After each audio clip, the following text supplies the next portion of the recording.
टाळ्यांनी या पुस्तकाचं स्वागत करूया.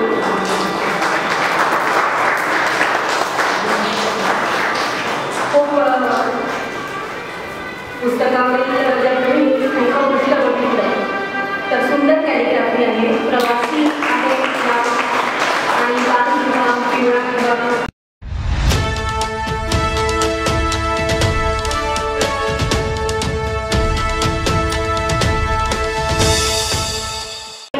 प्रकाशानं सजतोय. मी मान्यवरांना विनंती करते की त्यांनी दीप प्रज्वलन करावं.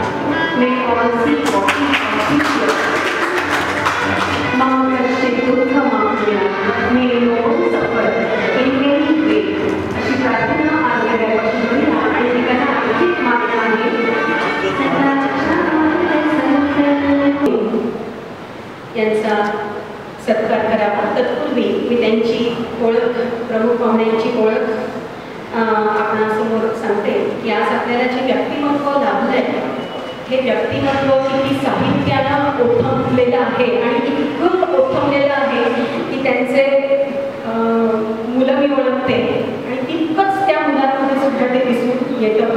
धीरजी वाटेकर आणि आणखी त्यांचा एक मुलगा मी ओळखते, पण ह्या म्हणजे तिथपर्यंत ते उरलंय. म्हणजे प्रमुख पाहुण्यांमध्ये ते साहित्य किती प्रमाणात असावं याचा अंदाज आपल्याला येईल. BA LTC आणि साहित्य विशारद ते आहे. ओविबद्ध ग्रंथवाचन निरूपणाच्या घरातील बाल संस्कारिक जीवनमान असं त्यांना लाभलेलं आहे. मौज प्रकाशन येथे प्रूफ रीडर कम सुपरवायझर म्हणून नोकरी त्यांनी केलेली आहे. तेथेच साहित्य निर्मिती देखील त्यांनी केली. अक्षर प्रकाशन करुणा दिवाळी अंकाचं प्रकाशन होतं. त्या ठिकाणी ज्या कथा स्पर्धा होतात या कथा स्पर्धांमध्ये सातत्यानं 3 वर्ष म्हणजे 1988, 89, 90 या सातत्याने 3 वर्षांमध्ये त्यांना प्रथम पारितोषिकाचे ते मानकरी आहेत.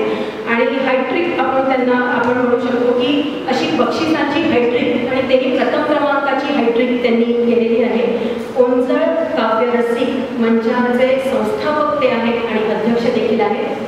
आकाशवाणी केंद्र रत्नागिरी येथे कोकण वाणी कविता वाचन कार्यक्रम त्यांनी सादर केलेले आहेत. कथा लेखन, विविध स्मृतिग्रंथ लेखन, संहिता लेखन आदी साहित्य प्रकारांमध्ये विपुल लेखन आणि पुरस्कार प्राप्त असं हे व्यक्तिमत्व. साहित्य कलायात्री पुणे चा पहिला राज्यस्तरीय सौ वैजयंतीमाला मदने हा काव्य पुरस्कार त्यांना मिळालेला आहे. नवसाक्षर साहित्य निर्मिती कार्यशाळा, पॉप्युलर प्रकाशन आयोजित मराठी साहित्य आस्वाद शिबिर, कादंबरी लेखन कार्यशाळा, विविध स्तरांवरील बहुसंख्य साहित्य संमेलनात अभ्यासपूर्ण सहभाग त्यांनी दिलेला आहे. याशिवाय प्रतिबिंब पुणे, दैनिक सागर, दैनिक रत्नागिरी टाइम्स, राजस चालना, साहित्य सारंग, स्नेहदीप, करुणा दिवाळी अंक, आर्त दिवाळी अंक, गोल्ड इंडिया, वृत्तजीवन, एकता इत्यादी दिवाळी अंक आणि मासिकांमधून लेख आणि कविता त्यांचे प्रकाशित झालेले आहेत. अशोकवरचे अलवड, मदिरेची बंदिनी या त्यांच्या लिहिलेल्या नाटकांचे एकांकिकेचे प्रयोग देखील झालेले आहेत. 350 पानाची कादंबरी त्यांची प्रकाशित झालेली आहे. ती कोण असं या कादंबरीचं नाव आहे. कविता संग्रह आहे एकदा तरी, साबूल आणि कोंजळभर हे कविता संग्रह त्यांचे प्रकाशित झालेले आहे. असं साहित्यानं ओथंबलेलं आज व्यक्तिमत्व आज आपल्याला प्रमुख पाहुणे म्हणून या ठिकाणी या पुस्तक प्रकाशन सोहळ्याच्या निमित्तानं आपल्यासाठी लाभलेलं आहे. खूप आनंदाची गोष्ट आम्हा सर्वांसाठी आहे की पहिलं पुस्तक छोटा लेखक आणि मोठं व्यक्तिमत्व ज्याच्या हस्ते हा प्रकाशन सोहळा होणार आहे. मी विनंती करते अथर्वला की त्याने मच्छिंद्रनाथ वाटेकर यांचा सत्कार करावा.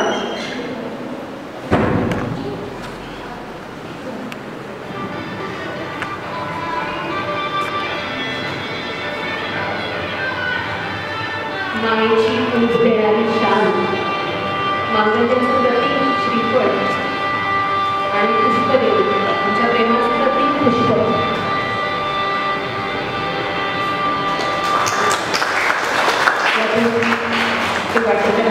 सत्कार होतो.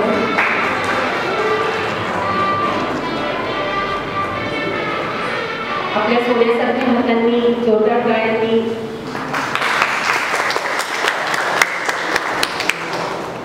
यानंतर आणखी वयाने लहान असलं तरी कर्तृत्वानं मोठं व्यक्तिमत्व श्री योगेशजी भांडागळे, प्रदीर्घ पत्रकारितेचा अनुभव असलेले लेखक, अभिनय, रंगकर्मी असा प्रदीर्घ अनुभव असलेले आणि ज्यांनी या पुस्तकाच्या प्रूफ रिडिंगचं काम बघितलेलं आहे. इथपर्यंत थांबत नाही तर दिव्य रत्नागिरीचे ते संपादक आहे आणि माझा अनुभव असा आहे की अगदी ठोस आणि पक्की बातमी येते, पहिली बातमी येते दिव्य रत्नागिरीची, व्हॉट्सअपला लगेच येते आणि ती खरी निघते प्रत्येक वेळी, उगीच बातमी येते म्हणून येत नाही.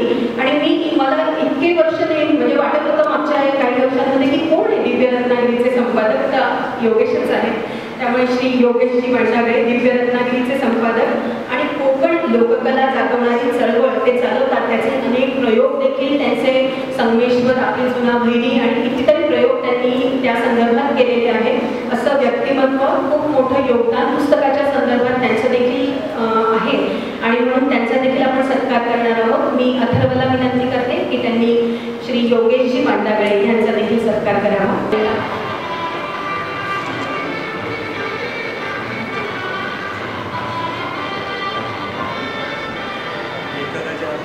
प्रेमाचं नातं जोडणारे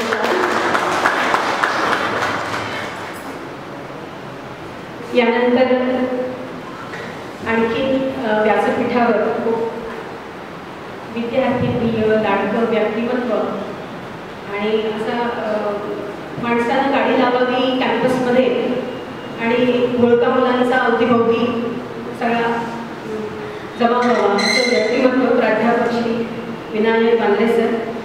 मी असं म्हणते की ज्यानं प्रवासी हे पुस्तक कादंबरी घडवली, त्या लेखकाला घडवण्यासाठी भाषेचे काही संस्कार करावे लागतात. आम्ही काही शिक्षक असे आहोत की पुस्तक वर्गात शिकवणं आणि माहिती पोहोचवणं हे काम नाही आमचं. आम्ही ती समजावून सांगणं, त्या माहितीचं ज्ञानामध्ये रूपांतर करणं आणि सगळ्यात अंतिम ध्येय म्हणजे आपल्या विषयाचे संस्कार मुलांमध्ये रुजवणं. आणि त्याचाच हा परिपाक आहे की इतकं छान पुस्तक अथर्वकडनं लिहिणं झालं इतक्या लहान वयात, जेव्हा की एकतर इंग्लिश मीडियमचा विद्यार्थी, इंजिनिअरिंगचा विद्यार्थी, तसं साहित्याशी फारसं किती नातं असू शकतं, पण एक संस्कार असतात जे आपण कधीही विसरत नसतो. मग ते 11वीत झाले असतील, 12वीत झाले असतील, तर हे संस्काराचं काम ज्यांनी केलं ते प्राध्यापक श्री बांगरे सर यांचा देखील सत्कार करावा अशी अथर्वला विनंती करते. प्रेमाचं प्रतीक फूल.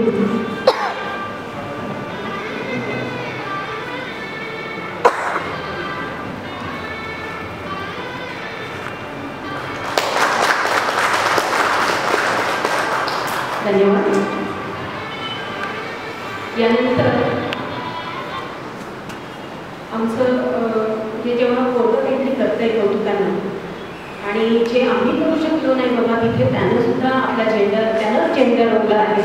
आणि कुठल्याही पालकांचं किंवा सगळ्या मावश्या असतील, काका असतील, मामा असतील, मित्र असतील, सगळ्यांना कौतुकाची ती गोष्ट. आणि म्हणून आम्ही DBJ महाविद्यालयातल्या सगळ्या अथर्वच्या मावश्या आम्ही देखील अथर्वचं स्वागत सत्कार या ठिकाणी करतोय.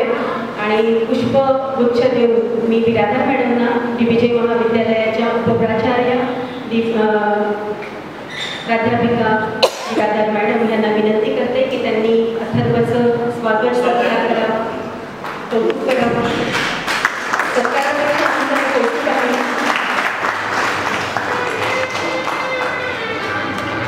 सगळ्या मावशांचा आशीर्वाद आहे दिला आणि खूप मोठा साहित्यिक हो.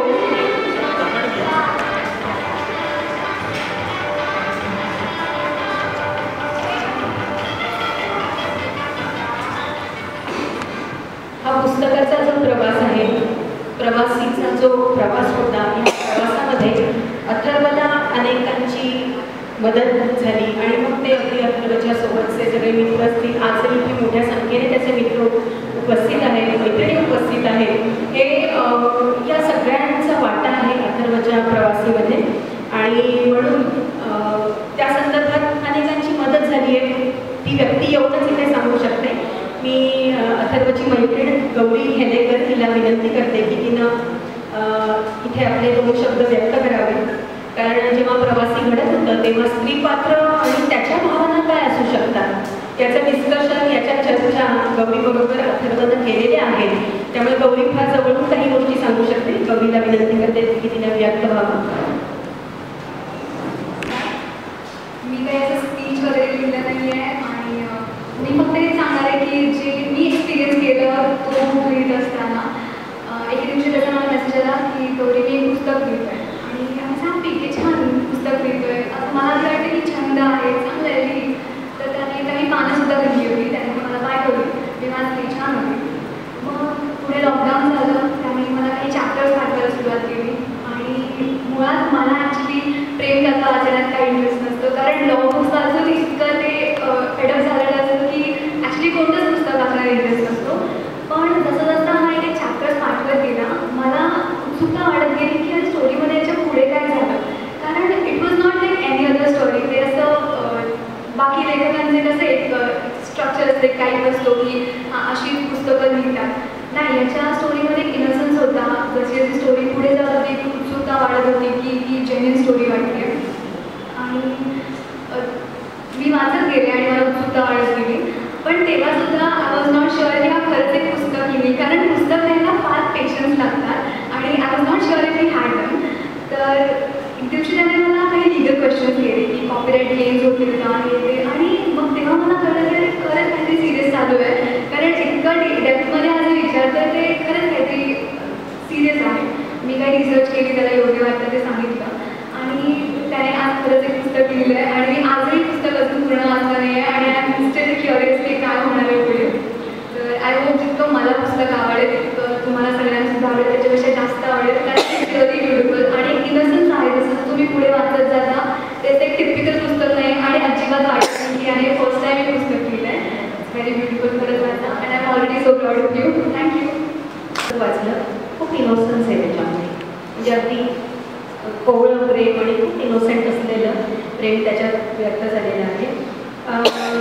यानंतर खरं म्हणजे कुटुंबीय जर बघितलं तर सगळं इंजिनिअरिंग माइंडसेट असलेली ही माणसं आणि ज्यावेळी जगामध्ये कोरोनाचा निराशेचा काळा दूर असताना आपल्या मुलाला स्वअंतरीचा सूर कुठेतरी गमजतोय ही जाणीव असलेले आणि लॉकडाऊनमध्ये ज्याने स्वतःचा शोध घेण्यासाठी स्वतःला अनलॉक केलेलं आहे, आपल्या मुलांना म्हणजे त्याला काहीतरी गवसत आहे स्वतःमध्ये ही जाणीव असणारे पालक खूप मोठी भूमिका बजावत असतात. कारण हे करू नको ते करू नको असं म्हणण्यापेक्षा तू करतोय, तुला समजतंय बाबा, आम्हाला समजत नाही पण तू करतोयस ते कर, अशी पाठीवर थाप देणारे पालक खरं म्हणजे लागत असतात.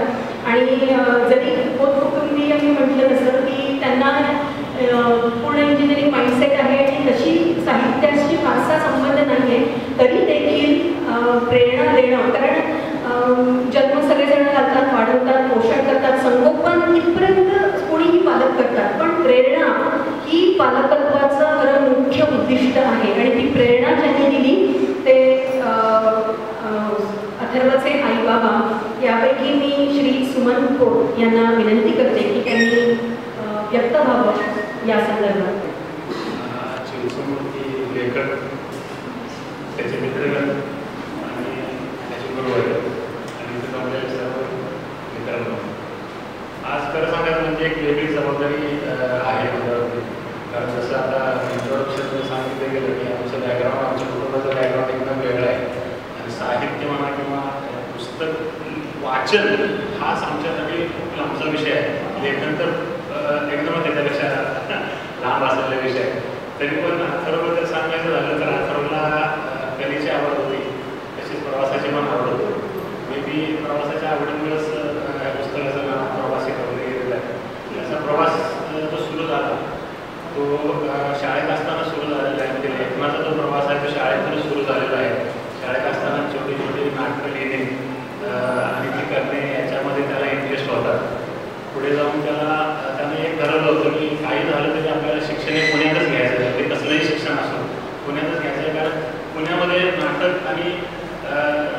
साहित्य आहे याची पुणे तशी माहेरघर आहे, शिक्षणाचं आहे तसं. त्यामुळे त्याला शिक्षण हे पुण्यातच घ्यायचं होतं, त्यांनी पक्क ठरवलेलं होतं.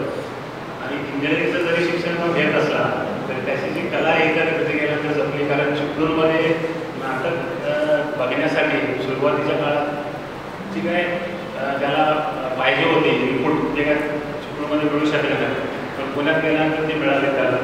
आणि त्याचा प्रवास ॲक्च्युली तिकडून सुरू झाला कथा लिहायचा.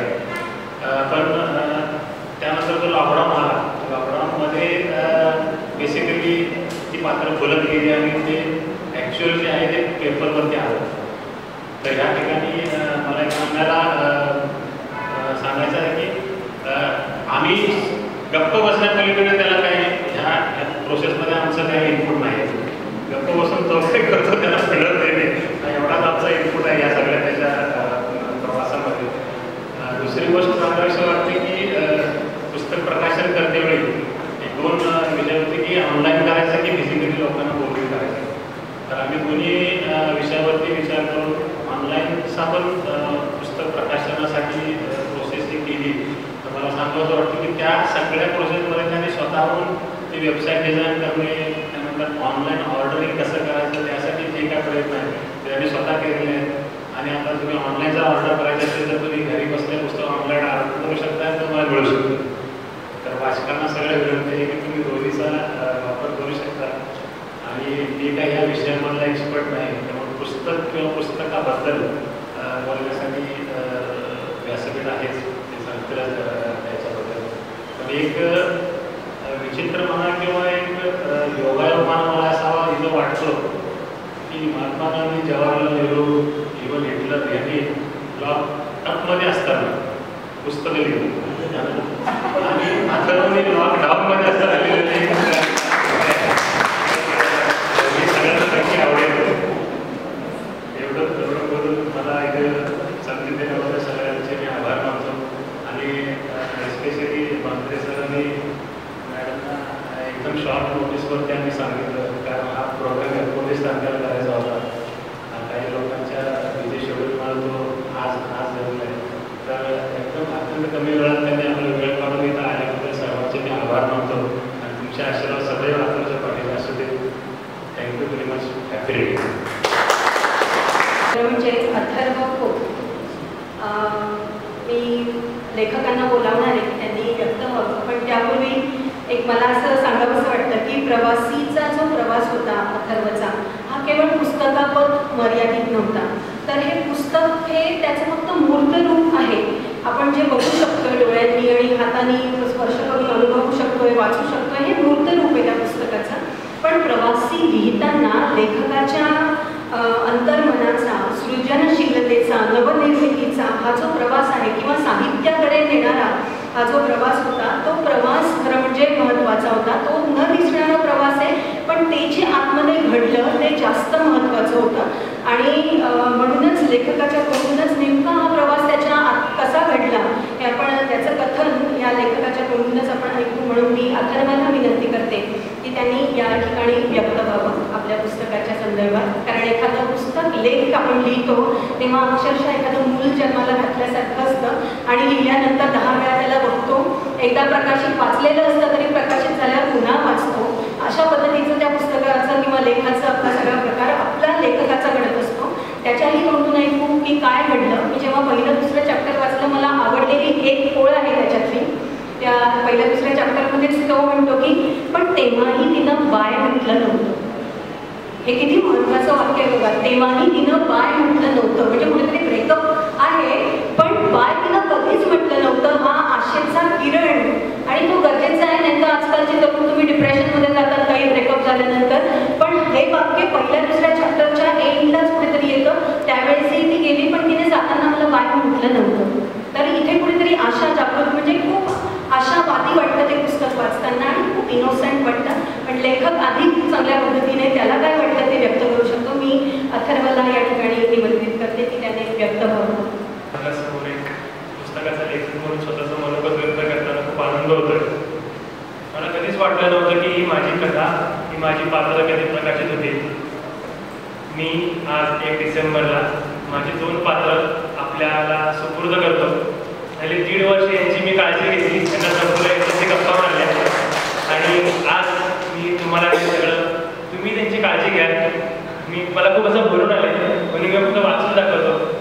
1.25 वर्ष झालं मी पुस्तक सुरू केलेलं. मी रोज पुस्तकाची गप्पा मारायचो, तेही आपल्याशी मारतात, ते आपल्याला प्रत्येक उत्तर देतं.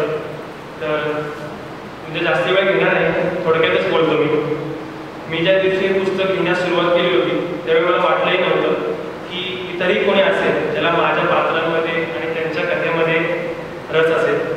मी माझा आत्मा, माझा आनंद, माझं दुःख, माझी उत्कट इच्छा आणि आयुष्यावरची म्हणजे थोडीफार समज माझ्या पहिल्या पुस्तकातून व्यक्त करण्याचा थोडासा प्रयत्न केला. आपल्या पुस्तकाच्या विषयी प्रेम ही गोष्ट मनाची दुःख आणि यातनांनी भरलेली गोष्ट, त्या हरलेल्या प्रेमाची, हृदयातल्या त्या भीतीची गोष्ट, त्या भावनांची, एका पूर्ण प्रवासाच्या अपूर्णतेची. प्रत्येकाला आपल्या आयुष्यात पहिल्या प्रेमाचा अनुभव येतो. कित्येकांच्या आयुष्यात पहिलं प्रेम हे कधीच पूर्ण होतं. अगदी सरासरी काढली तरी सरासरी निम्महून अधिक असली, पण ज्या कोणाचे पहिले प्रेम यशस्वी झाले त्यापैकी किती जणांना आपण आयुष्यभर खुश असलेलं बघतो. अगदी 100 हाताच्या बोटावर मोजता येतील इतकीच असते. मग पहिलं प्रेम हेच सर्वसुख देणार आहे का? पण तरी देखील शाळेतलं ते पहिलं प्रेम, ते पहिलं प्रेमपत्र, ती पहिली मिठी आपल्या प्रत्येकाच्यात आठवते का? कदाचित ह्या कामध्येच हा पुस्तकाचा प्रवास घडला. त्या काचं उत्तर फक्त आपण देऊ शकतो, कारण हे ऐकताना ती व्यक्ती आपल्या मनात कुठेतरी आली असते. पण आपल्यापासून लांब गेल्यावर त्या व्यक्तीचं नक्की होतं तरी काय याबद्दल आपण कधीच विचार करत नाही. कदाचित ती व्यक्ती आता खूप खुश असेल किंवा खूप दुःखी सुद्धा, आपण याबद्दल कधीच विचार करत नाही. कदाचित तीही आपली नकळत आठवण काढत असेल तशी आपण तिची आत्ता काढतो. आपल्या मनात त्या व्यक्तीचा चेहरा लगेच येतो. माझं पुस्तक लिहिण्याचं स्वप्न सत्यात उतरवणं म्हणजे गोवर्धन पर्वत उचलण्यासारखंच होतं, त्याला अनेकांचे सहकार्याचे हात लागले. त्या सगळ्यांचाच मी ऋणी आहे. आपण सगळे या कोरोना काळात सुद्धा माझ्या प्रेमापोटी इथे जमलात, माझ्या पुस्तक प्रकाशन समारंभाला इथे आला, त्याबद्दल सगळ्यांचे आभार. आपल्याच घरातला एक छोटा मुलगा पुस्तक लिहितोय, आवडलं तर नक्की सांगा, काही सूचना असतील तर नक्की सांगा. धन्यवाद. मान दर्शवतात कुठं थांबायचं प्रवासात आणि पुन्हा म्हणून प्रवास सुरू करायचा हे दाखवणारे 3 दिवे दाखवलेले आहेत. ट्रेनचं चित्र आहे, ट्रेन धावती आहे, इंजिन दाखवलेले, शेवटचा डबा दाखवलेला नाही. दरवाजा आहे, काही लोक चढतील, काही लोक उतरतील, नवीन मित्र मिळतील, जुने मित्र जातील, असं सुंदर मुखपृष्ठ या ठिकाणी आहे. आणि मॅट फिनिशिंग आजकालचा ट्रेंड आहे, पद्धतीने केलं त्याला मॅट फिनिशिंग मध्ये केलेलं आहे की ते डिसेंट वाटावं असं त्याची सुंदर रचना केलेली आहे पुस्तकाची. धन्यवाद सर्वांना. त्याला मार्गल पब्लिशिंग याच्याकडनं या पुस्तकाचं प्रकाशन झालेलं आहे. मराठी भाषेतलं हे पुस्तक आहे आणि पुस्तकाचं स्वरूप म्हणजे याला आपण कादंबरी म्हणतो. एकच कथानक संपूर्ण वेळ पुढे सरकतं. सुंदर पुस्तक या ठिकाणी वाचकांच्या वाचनासाठी उपलब्ध आहे. यानंतर श्री योगेश मांडागळे यांना मी विनंती करते की त्यांनी पण हा खूप जवळून प्रवास बघितला आहे प्रवासाचा, तर त्यांनी देखील या ठिकाणी व्यक्त व्हावं. नमस्कार. अथर्व खोत याच्या प्रवासी पुस्तकाच्या प्रकाशनानिमित्त या ठिकाणी उपस्थित प्रमुख पाहुणे, वाटेकर सर, आमचे मार्गदर्शक आणि सातत्यानं आम्हाला ज्यांचं मार्गदर्शन लाभत असतं ते बांद्रे सर, या पुस्तकाचा लेखक अथर्व खोत, अथर्वचे आई वडील, खर्चे मॅडम, शिले मॅडम, बिरादर मॅडम, शैलेश धावल आणि अथर्व सोबत असणारे त्याचे सर्व मित्र आणि मैत्रिणी. खरं तर अथर्वची आणि माझी ओळख नव्हती. मी एक दिवस घरी असंच काम करत असताना आमचे कौटुंबिक मित्र आरजी कुलकर्णी, त्यांचा चिरंजीव आणि अथर्वचा मित्र सौरभ कुलकर्णीचा मला फोन आला, दादा असं असं आहे, माझा मित्र पुस्तक लिहितोय आणि त्या पुस्तकाचं प्रूफ रिडिंग करायचं. आता प्रूफ रिडिंग म्हणलं की अत्यंत किचकट, नकोसं वाटणारं असं काम, पण त्यातूनही माझ्यासारख्याला आनंद देणारं काम हे मला सौरभ कुलकर्णीमुळे करायला मिळालं. त्याबद्दल मी पहिल्यांदा त्याला थँक्स म्हणतो. कारण प्रूफ रिडिंग करताना आपल्याकडनं जबरदस्तीनं का होईना ते पुस्तक शब्द बारकाईनं वाचलं जातं. त्यामुळे ते चांगलं काम करायची संधी मला मिळाली. अथर्वचं हे पहिलंच पुस्तक आहे. मी जेव्हा सौरभला विचारलं, म्हटलं अथर्व कुठे असतो? पुण्यात असतो. आई काय करते? तर DPG कॉलेजला प्राध्यापिका आहे. मी म्हटलं DPGचा मी माझे विद्यार्थी आहे, कदाचित खोत मॅडम माझ्या ओळखीचे असतील. नंतर मला कळलं की त्या ज्युनियर कॉलेजला आहे आणि मी सिनियरला FYला इथे आलो. त्यामुळे त्यांच्याशी फारसा परिचय नव्हता, पण बांद्रे सरांकडून सगळ्या त्यांच्या ज्या सहकारी शिक्षिका आहेत त्यांच्याविषयी ऐकून होतो. मी म्हटलं काय शिकवतात? तर म्हटले फिजिक्स, भौतिकशास्त्र. अथर्व काय करतो? तर म्हटले पुण्यात असतो, इंजिनिअरिंग करतोय. आणि म्हटलं तो पुस्तक लिहितोय? तो म्हटला हो. मलाही थोडी उत्सुकता वाटली की खरंच काय त्याने लिहिलं. त्याला म्हटलं जे काय आहे लिहिलेलं ते आणून दे. आणि मी मग त्याचं प्रूफ रिडिंग करायला सुरुवात केली आणि हळूहळू मला त्याचं जे कथानक आहे ते सुचत गेलं. आता अडचण अशी आहे, हे पुस्तक आहे प्रेम कथा. तर अथर्वचं हे जे पुस्तक आहे, जनरली कसं असतं की शाळेच्या किंवा कॉलेजच्या जीवनात मुलांना प्रेम कविता सुचतात किंवा प्रेम कथाही सुचतात, पण त्या तेवढ्या पुरत्याच असतात आणि त्या तिथेच थांबतात. पण अथर्वने चांगला प्रयत्न केला की त्याला जे काही सुचलं, त्याला जे काही लिहावंसं वाटलं ते त्यानं तेवढं त्याच्या डायरीत किंवा घरी न ठेवता त्यानं ते पुस्तक रूपानं तुमच्या समोर आणलं. आता अथर्वचं हे पहिलंच पुस्तक आहे, त्याचा पहिलाच प्रयत्न आहे. त्याच्यामुळे त्या पुस्तकाचं समीक्षण आत्ता आपण करूया. त्याने लिहिलंय, त्याने प्रयत्न केला आहे, त्यामुळे त्याचा पहिलाच प्रयत्न असल्यामुळे आज आपण त्याला सर्वांनी शुभेच्छा देऊया. त्या निमित्तानं आज आपण म्हणतो की जी नवीन पिढी आहे, तरुण पिढी आहे, ती वाचनाकडे कमी जाते, कमी वाचते. पण अथर्व हे चांगलं उदाहरण आहे. त्याने आपल्या मित्रांसमोर एक चांगला आदर्श घालून दिला आहे की त्याने पुस्तक लिहिलंय, त्याच्या मित्रमैत्रिणींना वाचतं केलं. आणि ही जो प्रवास आहे त्या पुस्तकाच्या निर्मितीचा, तो एकट्या अथर्वचा नाही आहे. तर मग गौरी असेल, सौरभ असेल, वेदांत काकले असेल, ही जी त्याची जी सगळी तरुण मित्रमंडळी होती तीही त्याच्यासोबत आली, तीही या पुस्तकाचा भाग झाली. तेही एक महत्त्वाचं आहे की ही तरुण पिढी कुठेतरी मराठीकडे, मराठीच्या वाचनाकडे, लिखाणाच्या प्रक्रियेकडे कुठेतरी जाते. ते मी असं म्हणेन की ऐतिहासिक गोष्ट असेल आपल्या सर्वांसाठी की जी या पुस्तकाच्या निमित्तानं आज घडते. म्हणून मी म्हटलं सर्व तरुण मुलं काहीतरी करतायत, आता त्यांचं आपण कौतुक करू, त्या पुस्तकाच्या परीक्षणाकडे आपण जाऊया. पण खरंच सांगतो, जेव्हा तो माझ्याकडे घेऊन आला, प्रूफ रिडिंगच्या चुका भयंकर होत्या, खेळे होते. आणि त्याला मी म्हटलं की एवढं सगळं कागदावर करण्यापेक्षा मला तर त्याची सॉफ्ट कॉपी दे, मी ते कम्प्युटरवरच बसून सगळं करेन.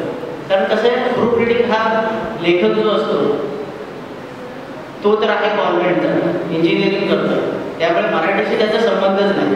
पण त्याला त्याच्या भावना आहेत त्या त्याच्या मनात कुठेतरी आहेत, त्याला ते कागदावर उतरवता येतं. फक्त मिठीतला मी पहिला का दुसरा, की मधला की पहिला का दुसरा, एवढीच फक्त अडचण. आणि त्याच्यासाठी आम्ही आहोत. त्याने लिहिलं, त्याच्या भावना कागदावर उतरवल्या, हे अधिक महत्त्वाचं. हे सगळं ग्रॅमॅटिकल होतं. चुका होत्या म्हणजे त्या चुका त्याच्या लिखाणाच्या चुका नव्हत्या, त्या चुका होत्या ग्रॅमॅटिकल होत्या. त्या आपण बरेच जण करत आलो आणि त्या होतात सगळ्यांकडून. आणि त्या चुका सुधारण्याचं काम मला मिळालं आणि त्यातनं मलाही खूप काहीतरी शिकायला मिळालं. अथर्वची जी प्रेमकथा आहे, आता याच्याकडे तुम्ही प्रेमकथा म्हणून खरंच बघू नका, ती खरंच प्रेमकथा नाही आहे, तर खूप काही सांगणारी आणि तरुण पिढीला खूप काही देणारी अशी ही कादंबरी आहे. तिच्याकडे प्रेमकथा म्हणून बघितलं तर मग त्याचं थोडं महत्त्व कमी झाल्यासारखं होतं आणि मग त्या याने सगळे बघितले जाते. त्यामुळे प्रेमकथा म्हणून बघू नका, ती एक कादंबरी आहे, तुम्ही वाचा, मग तुमच्या सर्वांच्या लक्षात येईल की ती प्रेमकथा आहे की काय आहे. मी त्या पुस्तकाविषयी बोलणार नाही, कारण मी अथर्वचं आणि पब्लिशरचं नुकसान करणार नाही. मी आत्ता सगळं तुम्हाला सांगितलं तर तुम्ही पुस्तक घेणार नाही. त्यामुळे त्याच्या कथेविषयी, त्या कादंबरीतल्या पात्रांविषयी मी फार बोलणार नाही. फक्त एवढंच अथर्व सांगतो, तुझा पहिलाच प्रयत्न आहे, खूप चांगला केलाय, तुझी लिखाणाची स्टाईल चांगली आहे, ती लिखाणाची स्टाईल तशीच कायम ठेव, लिहित जा. त्यांनी ही जी कादंबरी लिहिली ती फक्त गद्यात्मक नाही आहे, तर ती पद्यात्मक सुद्धा आहे. मध्ये मध्ये त्याच्यात कविता पण आहे. म्हणजे अथर्व एक चांगला लेखक आहे, त्याबरोबर तो चांगला कवी आहे. त्या पुस्तकाविषयी थोडक्यात तो असं म्हणतो, गोष्ट माझ्या मनाची दुःख यातनांनी भरलेल्याची, गोष्ट त्या हरवलेल्या प्रेमाची, हृदयातल्या त्या भीतीची, गोष्ट आहे भावनांची, पूर्ण प्रवासाच्या अपूर्णतेची. अख्ख्या कादंबरीचं सार या फक्त 6 ओळीतनं अथर्वने उत्तमपणे मांडलेलं आहे. या 6 ओळी बघितल्या की आपल्या लक्षात येईल की त्या पुस्तकाचा दर्जा काय आहे. अथर्व असं म्हणतो, आपण 2 अक्षर प्रेम हे वाचले, प्रेमाची अक्षर काढी, पण ते अथर्व त्याच्या शब्दात असं मांडतो की मी गद्याचं काही बोलत नाही, कथा सांगत नाहीये, फक्त मी कविता वाचून दाखवतो. तू टेन्शन घेऊ नको, तू बघतोय माझ्याकडे टेन्शन नाही. 2.5 अक्षरांचं प्रेम मला मिळालं, 2.5 अक्षरांचं प्रेम मला लाभले, यातच तुझ्या स्वभावाचे पैलू मला कळाले. 2.5 अक्षरांचं प्रेम मला लाभले, यातच तुझ्या स्वभावाचे पैलू मला कळाले. ही कविता मी एवढ्यासाठीच वाचून दाखवतोय की ती त्याच्या कादंबरीच्या कथेचं सार, यातच तुझ्या स्वभावाचे पैलू मला कळाले. 2.5 अक्षरांचा माझा हा खजिना. आपण म्हणतो 2.5 अक्षर हे म्हणजे काय, 2.5 अक्षर, तर अथर्व त्याला किती मोठं व्यापक स्वरूप देतोय बघा. 2.5 अक्षरांचा माझा हा खजिना, तुझ्यासाठी रिता केला ना. 2.5 अक्षरांचा माझा हा खजिना, तुझ्यासाठी रिता केला ना. 2.5 अक्षरांसाठी धावाधाव करतो मी, 2.5 अक्षरांसाठी धावाधाव करतो मी, तुझ्या विना माझा जीव येथे चढतो. 2.5 अक्षरांची माझी ही काव्यात नाही. त्या 2.5 अक्षरांचं महत्त्व किंवा त्यातलं मर्म, जे काही अथर्वने जे काही केलंय, त्याच्या लेखनात जे काही उतरलंय, की एखादा सिद्धहस्त लेखक ज्याप्रमाणे लिहितो त्या पद्धतीने त्याचं ते पुस्तक आहे. मला इथे शाल श्रीफळ दिलं, प्रमुख पाहुणा म्हणून बोलवलं म्हणून अथर्वाचं कौतुक करत नाही. मी जे स्पष्ट आहे ते स्पष्ट सांगतो. ज्या चुका होत्या त्या मी त्यालाही सांगितल्या. मी त्याला पहिल्यांदा जेव्हा त्याला फोन केला तेव्हाही त्याला मी सांगितलं, त्याच्या चुका नाही आहे, खेळ आहे, ग्रॅमॅटिक आहे, हे मी तेव्हा त्यालाही सांगितलं. त्यामुळे मी त्याचं मोठं कौतुक या ठिकाणी करत नाहीये. जे आहे वास्तव ते मी सांगतोय. त्याची लिहिण्याची स्टाईल आणि त्याने जे काही लिहिलंय ते खरंच वाचा, मग मी जे काय बोलतोय त्याच्यावर तुमचा विश्वास बसेल. मी 2.5 अक्षरांचं सांगितलं, फार वेळ घेणार नाही, फक्त एकच अजून एक कविता त्याची मला जी त्यातली आवडली ती सांगतोय. 2.5 अक्षरांचं जसं त्यानं मर्म उलगडलं तसं मिठी, त्या मिठीला किती कांगोरे असतात आणि किती वेगवेगळे त्याला व्ह्यूज असतात. एक मिठी एका अनोळख्याकडून मला आनंद देऊन जाते, एक मिठी एका अनोळख्याकडून मला आनंद देऊन जाते, एक मिठी एका वृद्धाकडून मला माझ्या बालपणाची आठवण करून देते, एक मिठी माझ्या आईच्या वयाच्या असणाऱ्या काकूकडून घेतलेली मला माझी सगळी दुःख विसरायला लावते. एक मिठी, ती मिठी जी मला माणसातला ओलावा दाखवून देते. एक मिठी बरोबर माणसांकडून अचूक वेळी मिळालेली आयुष्याकडे. एक मिठी तीही सकाळी मारलेली माझा अख्खा दिवस छान आनंदित करते. मिठी या एवढ्या एका याच्यावरून त्याने काय उलगडले बघा. मिठी किंवा त्या स्पर्शातली भावना, मग ती काकूची मिठी असेल ती त्याला आईसारखी वाटते, किंवा एका ज्येष्ठाने त्याला दिलेली ती मारलेली मिठी त्याला आशीर्वाद रूपी वाटते. आपण मिठीचा अर्थ, मिठी म्हटलं की एकच आपल्याला फक्त बऱ्याच जणांना, माझ्यासारख्यांना तेवढा एकच फक्त आपल्याला सुचतो. त्या मिठीचे वेगवेगळे अर्थ त्याला उलगडून लावले. मी इतकं चांगल्या दर्जाचं प्रवासी हे पुस्तक तयार झालेलं आहे, तुम्ही सगळ्यांनी नक्की वाचा. ही प्रेमकथा आहे आणि कादंबऱ्या ह्या जरा त्याच टाईपच्या असतात. त्यामुळे जरी ती प्रेमकथा असली तरी त्यातून खूप काही सांगणारी आणि शिकवणारी आहे. प्रेम आपण एखाद्या मुलीवर केलं तर प्रेम हे सर्वस्व नसतं, ते सक्सेस झालं नाही तर हरायचं नसतं. असे प्रसंग आयुष्यात येत असतात, घडत असतात आणि हेच या अख्ख्या प्रवासातनं अथर्वनं सांगायचा प्रयत्न केलाय तुम्हा सर्व तरुण पिढीला. पुस्तकाचं मुखपृष्ठ खूप छान आहे. अथर्वचं मुखपृष्ठ खरं तर मी बघितलं नव्हतं या पुस्तकाचं, माझ्यासमोर फक्त आतलीच पानं आली होती. आज मुखपृष्ठ बघतोय, त्याचं आतली जी लिखाणाची शैली आणि त्याचं इंजिनिअरिंगचं जे काही हे माइंडमधलं जे काय आहे ते मुखपृष्ठावर उतरलं आणि भावना ह्या सगळ्या आतमध्ये उतरल्या. ही जी कल्पकता आणि भावनांचं जे काही त्याने सुरेख संगम जो आहे तो या पुस्तकातून दिसून येतो. वाटेकर सरांनी अथर्वला मार्गदर्शन केलं, त्या पुस्तकाचं प्राथमिक स्वरूपाचं प्रूफ रिडिंग केलं, म्हणून मी त्यांना धन्यवाद देतो.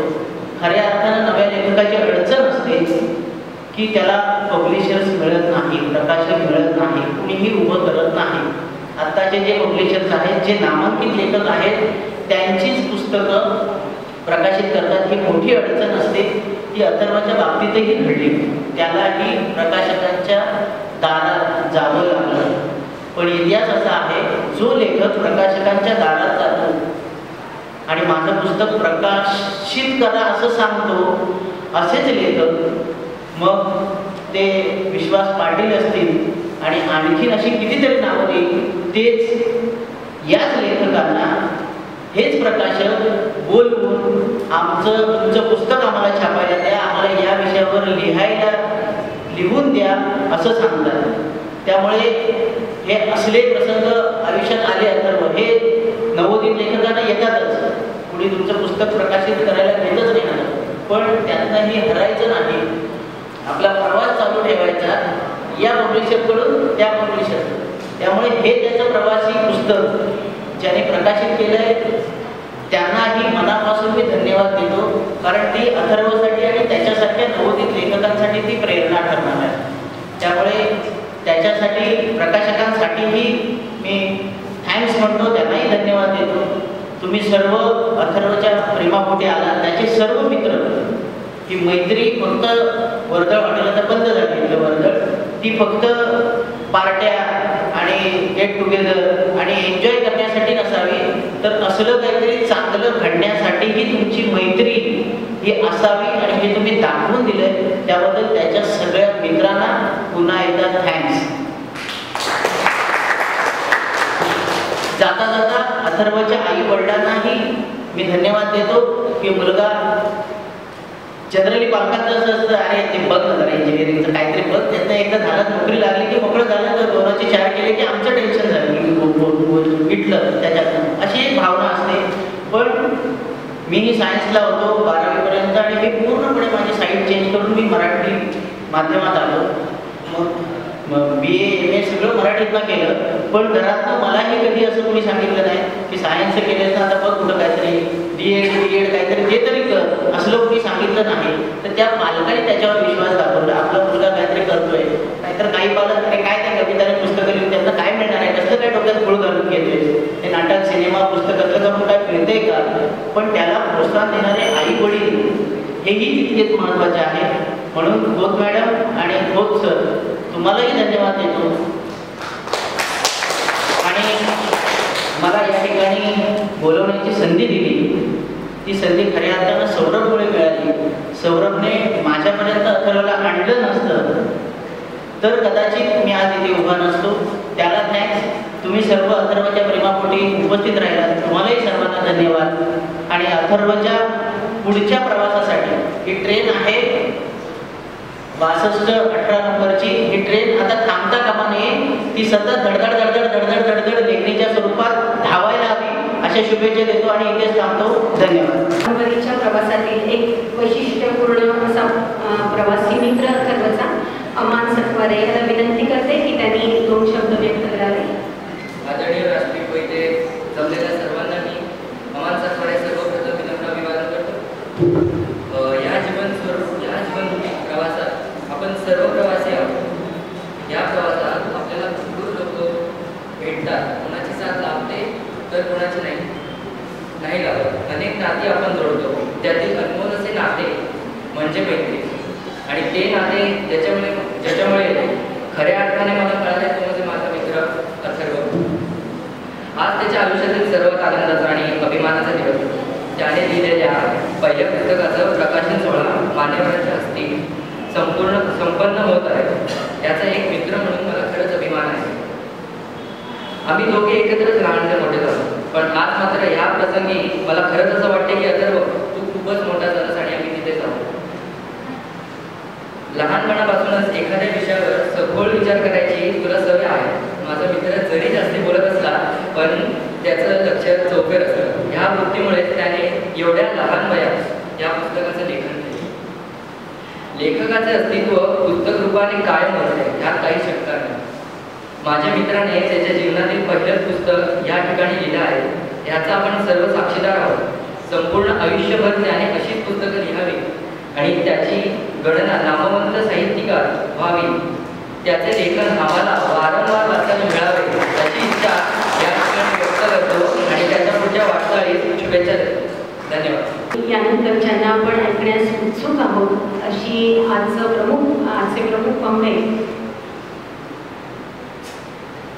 प्रमुख पाहुणे मच्छिंद्रनाथजी वाटेकर यांना विनंती करते की त्यांनी या ठिकाणी व्यक्त व्हावं. यांनी प्रूफ रिडिंगचं आणि खूप महत्त्वाचं काम या प्रवासीच्या निमित्तानं पाहिलेलं आहे. त्यांना मी या ठिकाणी निमंत्रित करते. प्रश्न असा आहे की नंतर मी जाता आभार मानेन याची शाश्वती नसते. कारण माझं बोलणं असं असतं की मला कधी कधी रड येते.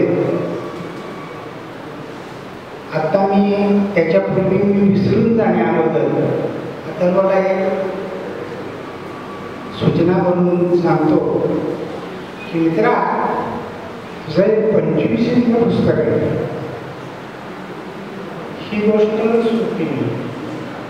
यानंतर आपण कार्यक्रमाच्या शेवटच्या टप्प्याकडे येतोय. तत्पूर्वी सर्व पुस्तक आणि लेखकाला घडवण्यामध्ये किंवा भाषेचे संस्कार करण्यामध्ये प्राध्यापक विनायक मांजरे यांचा मोठा सहभाग होता.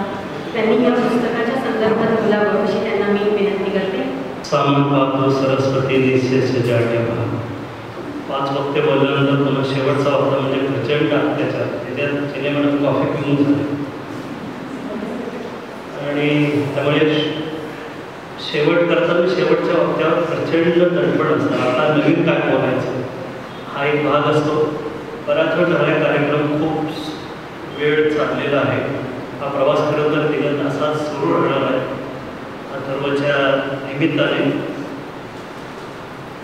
आणि त्याच्या प्रेमापोटी आपण इथं सगळेजण आलेला आहोत.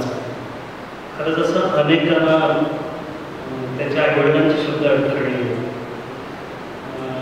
वाटेकर सरांचे शब्द अडखळले.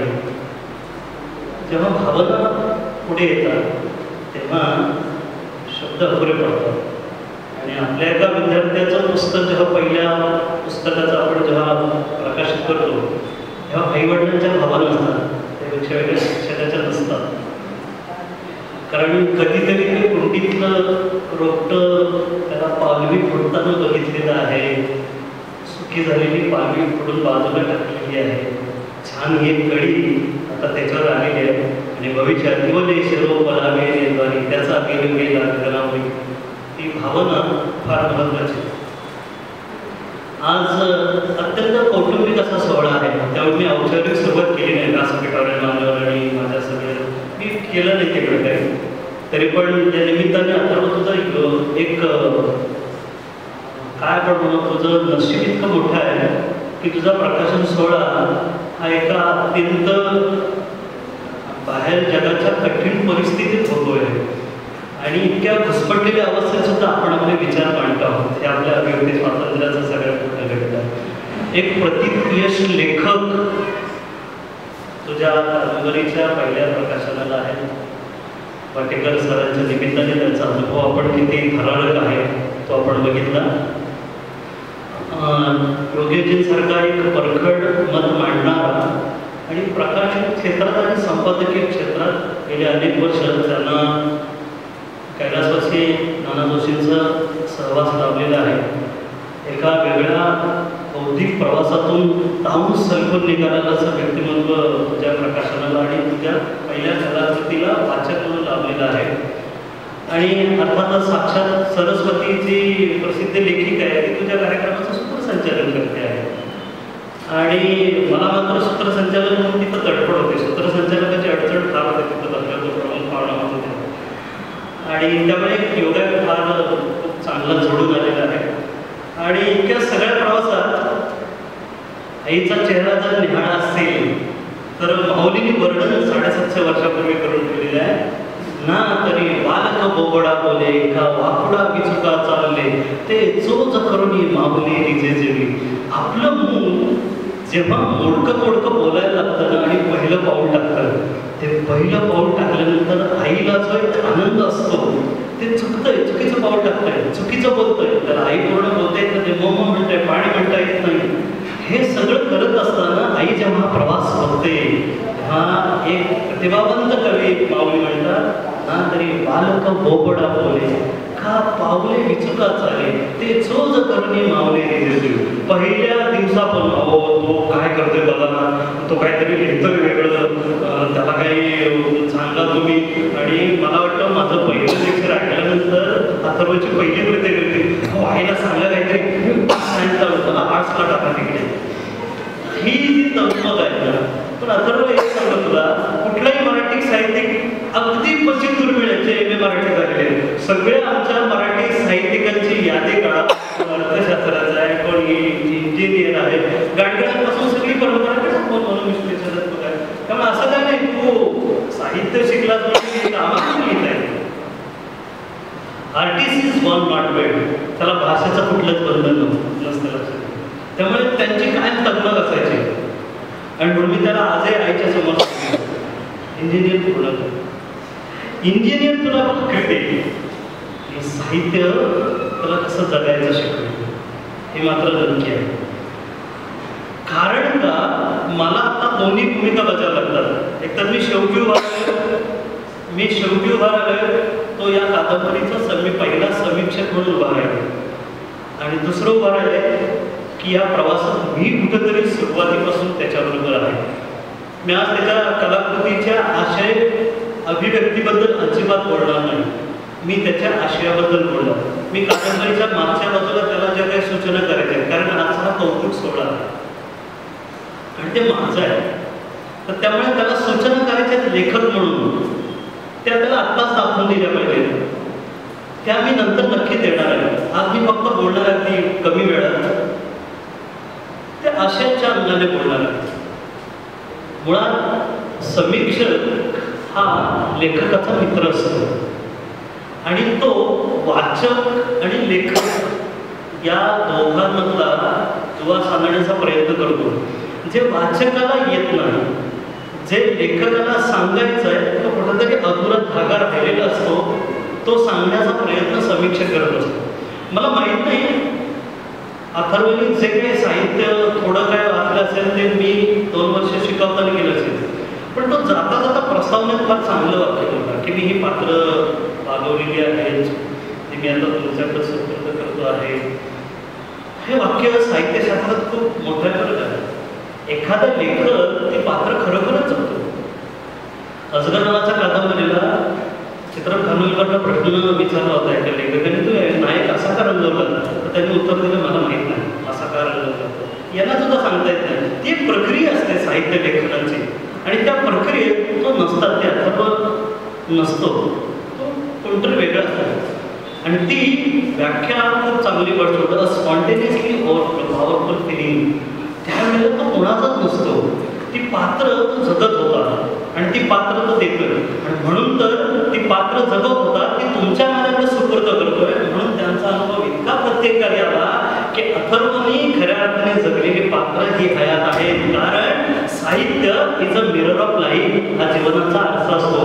म्हणून मी पद मॅडमना अनेक वेळा सांगत होतो, अहो काय ती प्रेमकथा आहे काय ते सायलेंट आम्ही सहन केलं, सायलेंट आम्ही सहन केलं. आणि दुसरी गोष्ट की ती कथा ती कादंबरी कलाकृती म्हणून आपण स्वीकारणार आहोत.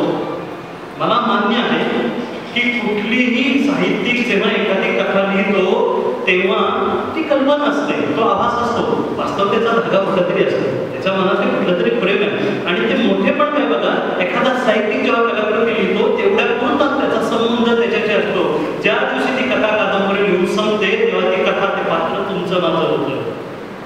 म्हणून कुठल्याही लेखकाचे ते दुःख, कुठल्याही कथेत लेखकाचं ते पात्र ते स्वतःचं राहत नाही. म्हणून तर साहित्याला युनिव्हर्सल ट्रुथ असं म्हणतात, जागतिक सत्य. ती कथा तुमची वाटते, ती कथा माझी वाटते. त्यातलं हर्ष नावाचं पात्र कधीतरी मी स्वतः मला वाटतं, कधीतरी त्यांना वाटतं की अरे हा माझा मित्र याच कादंबरीतला आहे. कुठलीही कादंबरी, कुठलीही कथा, कुठलीही कविता वाचून काढून बघा ती आपली होते. याचा अर्थ जेव्हा लेखक ती लिहितो ते आपल्याला, कारण तो समाजाचा घटक असतो, तो अवधव्यक्तीचे अनुभव ग्रहण करतो आणि ते अनुभव कुठेतरी शब्दबद्ध करण्याचा प्रयत्न करतो.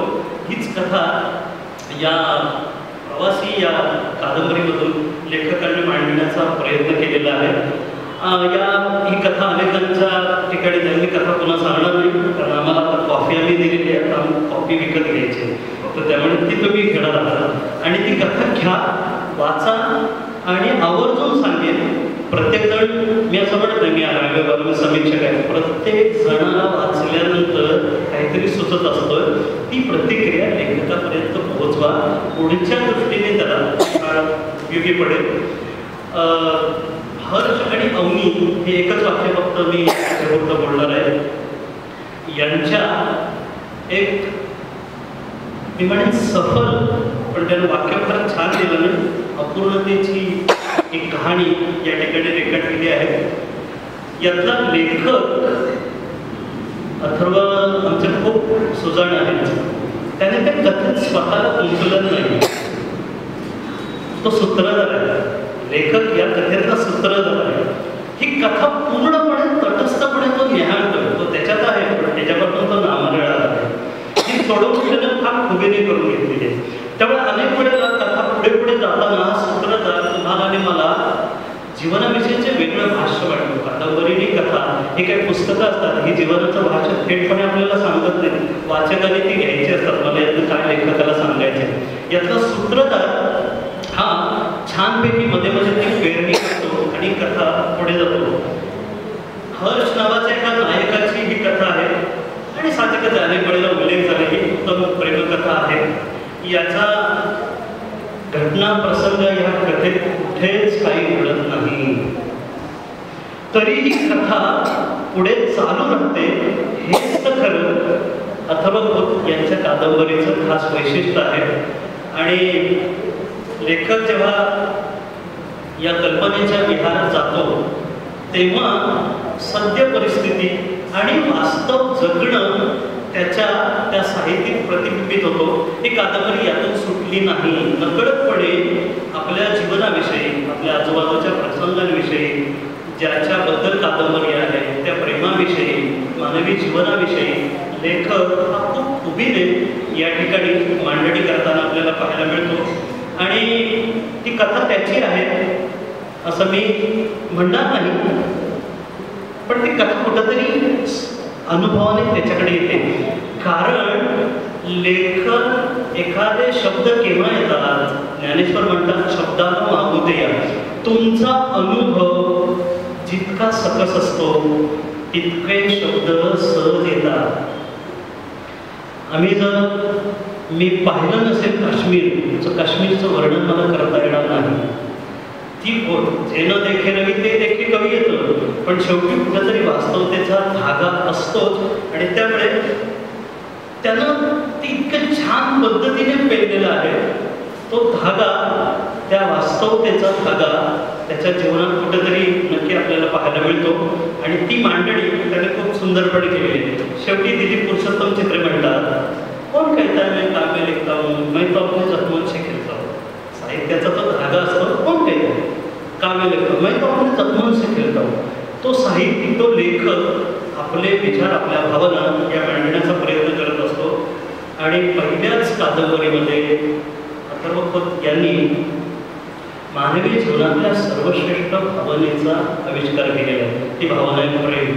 अर्थात कुठल्याही कादंबरी काढून बघा, फार अपवादात्मक असतात की प्रेम नसतं. आणि मित्रांनो, ज्याच्यात प्रेम नसतं त्याच्यात जगण्यासारखं काहीच नसतं. प्रेम ही मानवी जीवनातली अशी एकमेव भावना आहे की ती वजा केली तर पूर्ण मानवी जीवन हे वैरण वाळवंट होतं. आणि त्या वैरण वाळवंटात ते कुठं गवत प्रेमाचं त्या वाळवंटाला नंदनवन करतं. ही कादंबरी हेच तर मानवी जीवनातलं गवत आपल्याला सांगून जातं. आणि ह्या प्रेमामध्ये आपल्याला नक्की पाहायला मिळतं. जीवनातून प्रेम जर आपण बाजार केलं तर बाकी सगळ्या बाजाराचं आपण बघतो आहोत. ही भावना अत्यंत निस्सीम आहे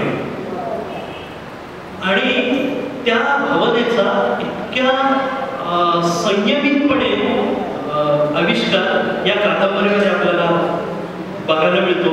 शब्द अनेक वेळेला त्या नायकाचे सुद्धा शब्द थांबतात, कारण जिथं भावनेचा प्रांत सुरू होतो तिथं शब्द मुखे होतात आणि मग शब्दा वाचून कळले सारे, शब्दांच्याही पलीकडचे ती भावना, ते प्रेम एक वेगळ्या अनुभवात जातं.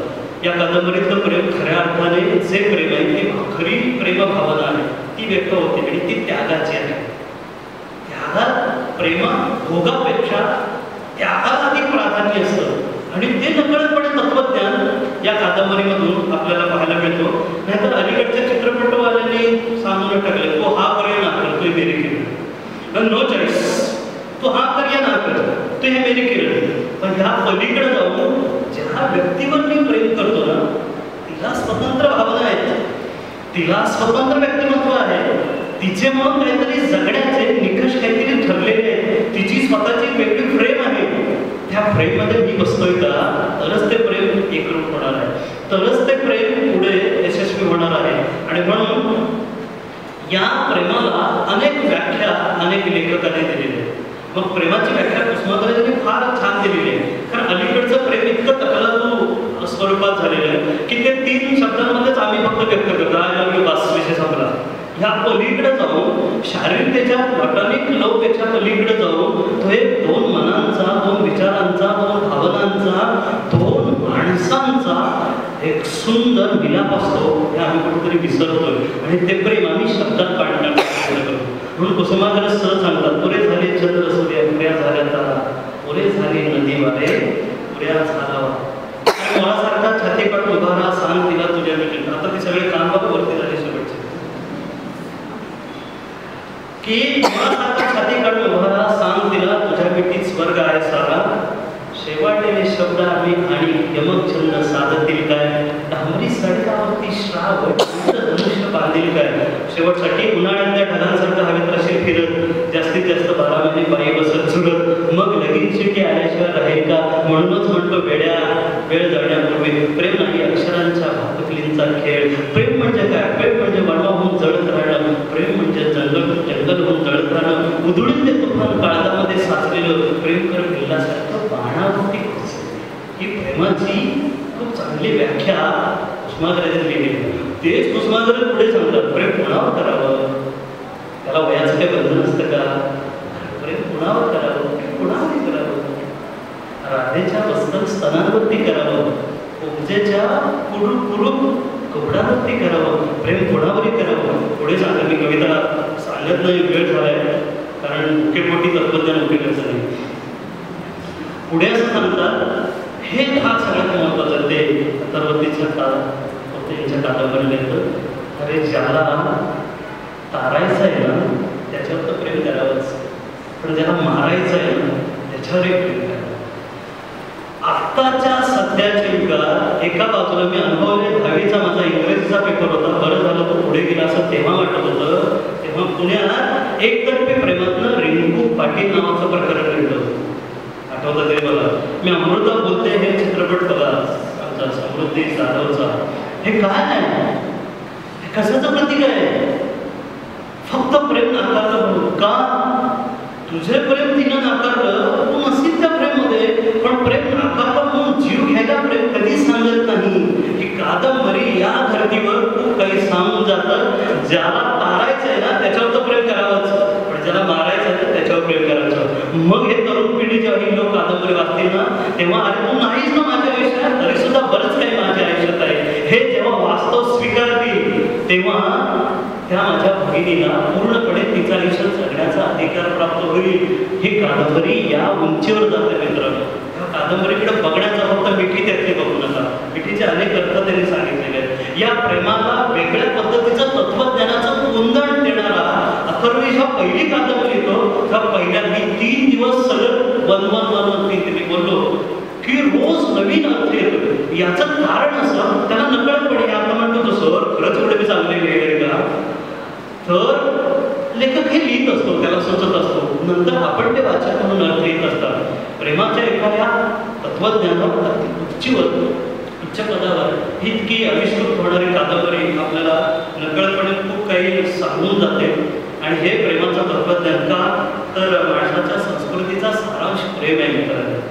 आणि अभ्युदयाची आशा हे सुद्धा प्रेम आहे. ज्या दिवशी संपत त्या दिवशी माणूस स्वतःला संपवतो आणि ज्या दिवशी दुसऱ्यावरचं प्रेम संपतो त्या दिवशी माणूस दुसऱ्याला संपवतो. जोपर्यंत या जगात प्रेम आहे तोपर्यंत तुमची माझी जगण्याची धडपड चालू होणार आहे.